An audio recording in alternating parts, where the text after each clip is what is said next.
This is Ilan, this is Yuval. Ilan is a linguist and Yuval is a computational linguist, and I'm an anthropologist of the web, so the three of us had this as a nice side project. And our theoretical point of departure was actually this framework of new media literacies by Langshire and Noble. They come from education, and I found this theory or this framework very, very useful in analyzing memes and new forms of discourse online. And they basically say that those new literacies of the web 2.0, have what's new in this new media. They have new technical stuff, like editing, cropping, being something basic that everybody needs in order to participate in a discussion, or cut and paste literacy, or remix and mash up qualities. And the new ethos stuff, I found more interesting that we're actually not dealing with that as much. People are looking more at the technical stuff that is out there, and I noticed that in the new ethos stuff, the ethos of participation is very important. And maybe it's not that much research because there are not many actual outlets in which a lot of foreign people from different places on large scales actually cooperate. We find them talking with each other, but they don't have to produce an outcome, the same outcome, a text. And only Wikipedia maybe answers this criteria. And Wikipedia is really new, and there's this new literacy of how to produce text in Wikipedia. And there is indeed a lot of research on those types of things on Wikipedia. How do people reach agreement, or types of conflicts on Wikipedia? How to do this knowledge production and organization. So a lot of people are talking about the principles of Wikipedia, neutral point of view, and this type of research exists out there. But on language and language ideologies, there's much less research on Wikipedia. So there's, for example, the Emmy and Herring's paper on the formality of Wikipedia. I think it was also Polish Wikipedia and English Wikipedia. They compared encyclopedias with the same articles in Wikipedia, and so how really the articles on Wikipedia are written in a formal way, really being quite close to encyclopedias. And there is some research on translation and multiculturalism, especially maybe some of you know Astrid Enslin's paper that tries to show how the multicultural ideal of Wikipedia is not really happening. It's not really indeed multicultural, and she compared a bit of the editing processes and the metalinguistic discourse of editors on different Wikipedias. And those are very rare kinds of works. So you would think that because this participatory ethos is the new thing in new media literacy, you would think that you'd see more research on that, but there isn't, and especially not a lot of comparative research. And maybe because there was nothing really to compare Wikipedia with until there was the translations app of Facebook. So all those Facebook were the first to offer users a form of crowdsourcing. If you want Facebook in your language, help us translate it. So everybody can download the translation app, and everybody is a form of participant here. You don't have to be a linguist for that. You can just be a good speaker of your language, and you want to contribute here. So you help translate the interface. And this work is never ending because Facebook keeps changing their interface. And so all the time you're this language worker and help translate the community interface. Now Twitter has done the same. They also have a translation app that Twitterers can volunteer and help in that. So suddenly we have more projects that answer this criteria. You have people that don't know each other on a large scale. Every day more people could volunteer and join in, and there is a community there that they have to produce one text, whether it's a Wikipedia article or a translated interface. And we thought this is a good opportunity to compare language ideologies on those two very different projects, but they're not so different because essentially Wikipedia in Hebrew or in another language, a lot of it is a translation project actually, because there's a lot of the things that you write about local context and local people but I think 80% of Hebrew Wikipedia is actually translation of English Wikipedia. And it might happen in other languages Wikipedia as well. So we have this basis for comparison of ideologies about language that happen with these two communities that all they have in common is their starting point. A lot of people that don't know each other have to produce a singular text. So I wanted to see what are the language ideologies there. The translation app is quite new, so there's only one paper that I know of that was trying to look at language ideologies on this project, and it's, this is just to see how it looks. If you've never seen the translation, the backstage of the translation app, this is the translation app in Hebrew, and you have, for example, like this comment. So people are suggesting how to translate it to Hebrew, and you can suggest a translation or just vote for the existing translations. There's nowhere to talk here. No commentary, nothing. It's just you're a language worker and the Facebook interface. This is how it works. So Ayofe, I hope I'm pronouncing her name right, Lenihan, wrote in 2011 the first and only paper, I think, till today about the Facebook interface translation project. And she looked at the translation to Irish, which was interesting because, you know, Irish people speak English and they can use the Facebook in English. But for reasons of cultural pride, they want to have an interface in Irish. And she looked at how they couldn't talk inside the interface, but they opened themselves a Facebook group. And they started talking with each other about ideologies, you know, how to translate and what to do. And then you have a lot of metalinguistic commentary there about how to treat language.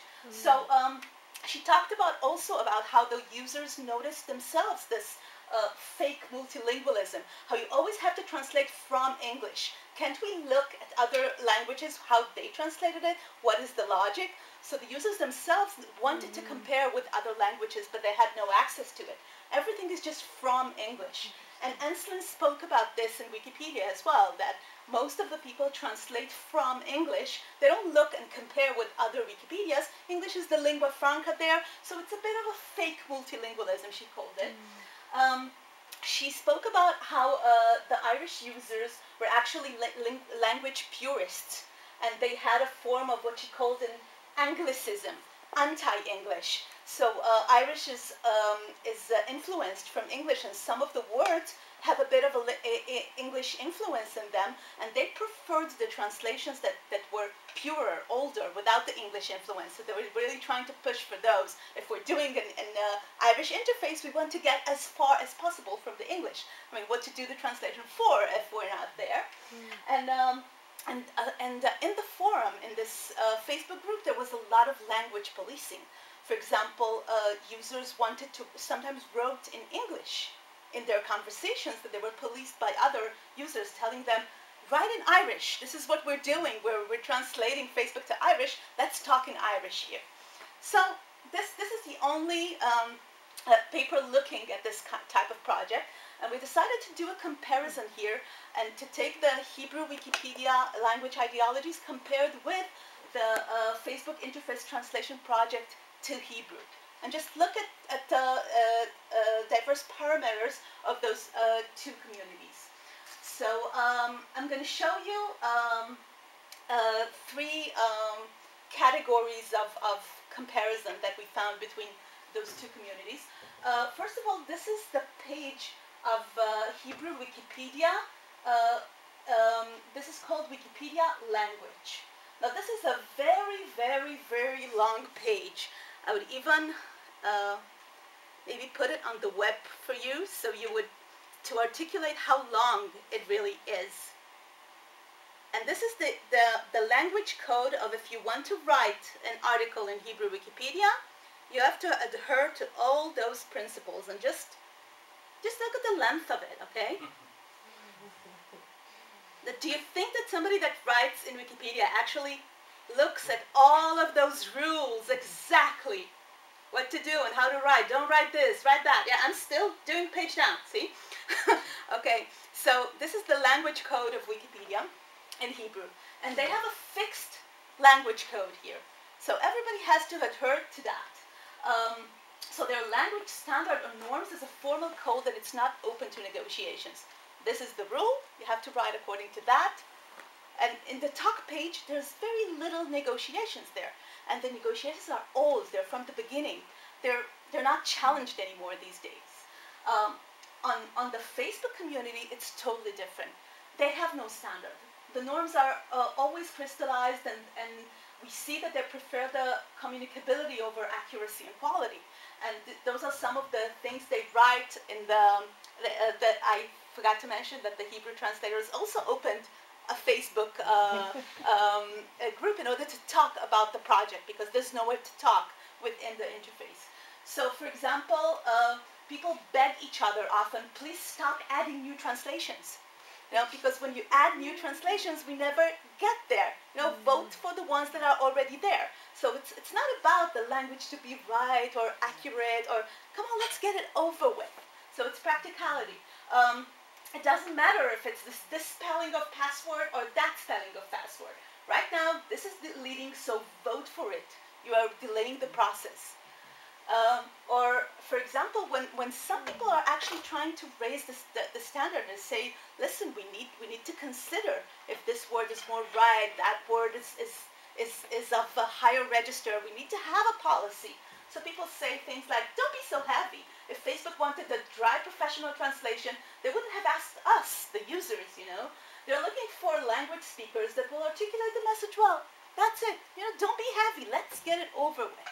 So it's a very, very different code from the one that is so formal and goes into all the levels of language and has those kinds of rules of don't spell this like that, spell it like that. It goes to that level, to this kind of practicality. Let's get it over with. Because I don't know if you know this, but the Spanish Facebook interface was translated, the entire interface, in 24 hours. So it was an exception. So all the other language speakers really wanted to make the cut, Let's do it faster. The Spanish did it in 24 hours, and we're lagging here for months, right? So the practicality here and the norms are crystallizing on the way. The second measure I'd like to talk about is the register. What's interesting in this Wikipedia code, when you actually, we're probably the only ones that read it, right? We read all of it, and when you read it, when we analyzed it, we saw that it's actually rejecting both slang and high register. So they don't want people to write in high register. They want of Hebrew. They want them to do something practical, clear, that would be clear to everybody, not too high. They actually say it. There's no need to write. Don't write something high that people won't understand, but don't use any slang at all, not even conventionalized slang. We don't want to see it here. So our interpretation was actually that it adheres to the principle of neutral point of view, of neutrality of Wikipedia.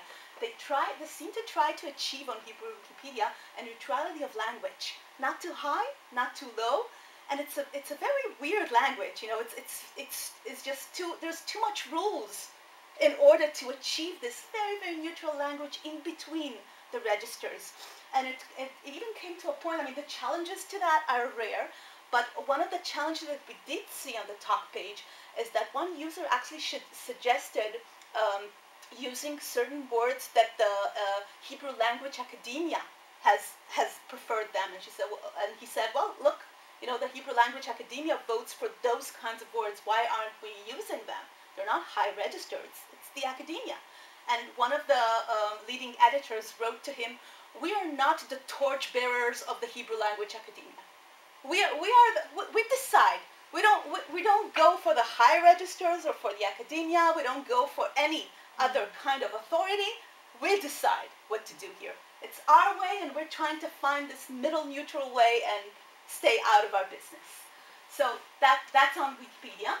On Facebook, again, simplicity and practicality are preferred, but because so they take, again, if the slang form is more conventionalized and everybody knows it, they would take slang. They would never go for high register. So something very simple that most users would recognize. And what's interesting is that we saw on something that never happens on Wikipedia. We saw a lot of pranks and mistakes happening there. So one prank, for example, is when you pay for Facebook ads, you sometimes, when you owe Facebook money, you get this, your account has an outstanding balance. Now, outstanding balance means that you owe them money. But if you translate it literally, it means both in English and in Hebrew that, oh, your account is outstanding, it's great, it's amazing. So it's translated this way that it's actually a form of a prank. And people actually voted for it because voting is the only way to do like to a prank. So sometimes a mistake actually comes on and it's being voted because people play with it, they have a prank, they like the prank, and suddenly the mistake is published on Facebook, and they have to reverse the process and vote for it as something that has to be removed and corrected. And so this is, for example, I can't explain it because it's in Hebrew, but this word is not the right verb adjunction, and it became a mistake that was conventionalized on Facebook until they were able to take it down because people just didn't know it's not the right one, or maybe they thought it's a nice prank and they just voted for it. So pranks and mistakes, and sometimes they actually become part of the interface because of that. That would never happen on Wikipedia. But maybe the most important thing is the hierarchy and authority as a result of that. So on Wikipedia, the veteran editors are the dictators. And I use this word because in Hebrew, Wikipedia has a really bad reputation for dictatorship of the editors, and they know it. They're very much aware of it. They call themselves technocrats.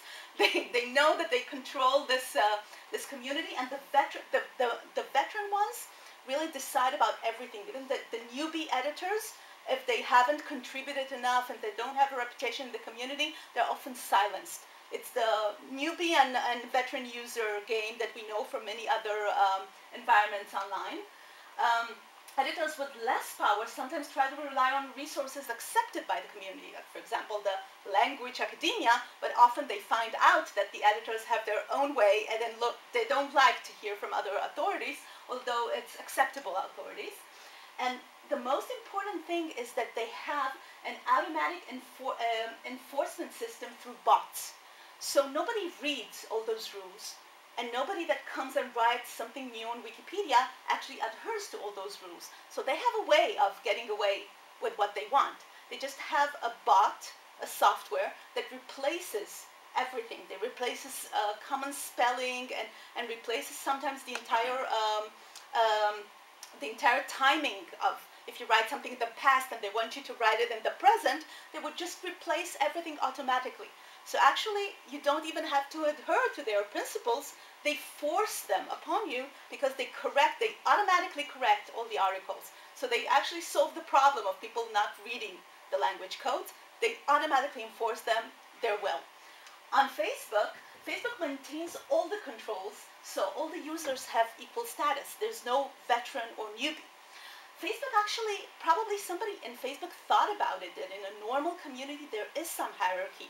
And how shall we create hierarchy? We have to create some status or some competition between users, and they tried to create this hierarchy system through giving awards to leading translators. Or when you enter the app, you see the 10, just a second. You see that this is the 8 most best translators, and you see how much they have translated and how much they voted for, and those are the top ones of all times. And you see it, everybody sees it as they go into the app. So this is what we saw before. This is the automatic part of the automatic bot. Again, it's something very, very long. It's transparent. You can see exactly how they're enforcing their ideologies. This is just a small screenshot of the replacements they're doing in Wikipedia. So they try to create this hierarchical system. There are the translators that contribute more and participate more, but they don't have the status that veteran Wikipedia editors have. Actually, it doesn't mean anything. All users seem to be equal. We actually looked at the Facebook group, and we saw that only 2 of those 8 leading translators actually participate in the group. So some people are not even participating there. And we try to see what those 2 are saying, and if somebody gives their opinions more credit, Nothing. Not any kind of status. They don't participate more than other people. They don't try to dominate the conversation, and nobody gives their opinion more than others. Um, Also, what happens on Facebook is that they're completely ignoring official sources. They're not even talking about them. If the academia is supposed to say this or that, they're just doing whatever is day-to-day practical kind of thinking of words. And also, the project boundaries are unclear. Well, Wikipedia controls the entire project, and they know exactly their project boundaries and how they add articles, and they have rules about that. But here, Facebook holds all the controls, and we never know when this project will end. Well, if something returns to us, if something changed in the interface, they don't control it. They wake up in the morning, go into the app, and they find out what Facebook puts there for them. So it's not their responsibility, and it makes a difference. I want to conclude with what I think are the differences here. So you can take it practically and say those two communities are so different, although they have very similar opening conditions, maybe practically, because it's a different project goal. One of them is encyclopedic, one of them is social, so they would behave differently. Maybe if something had to be encyclopedic in Facebook, those users would be more uptight as well. Maybe, we could say that. We could look from the point of view of power relations. And we did see that, we did notice that when we looked at, when we analyzed words, we saw that on the top pages of Wikipedia, there's a lot of we. So it's us and we in Hebrew, and all those adjunctions of we're together in this and we are deciding. And so, and on the Facebook group, you see a lot of them talking about Facebook. It's us versus them. So we don't know what Facebook will do about it, and we don't know when they will put it. And let them have already so it's them versus us, and we have less responsibility, and so we stay clear, we stay out of it. We're not trying to create here hierarchy. We don't care that much. We're not fighting that much because it's not in our hands. We don't control it. We kind of work for them. Let's see what they will do, versus the us that has a lot of responsibility. It's something that we create. If we don't do it, it won't happen. So we care more. But what I think is most important here is actually the technology part. Because at the end, those large groups of people can fight between themselves or not. They can prank each other or challenge each other. But what matters at the end is what if they have a way to enforce their will or not. And on Facebook, the users have no power at all. Facebook has all the power.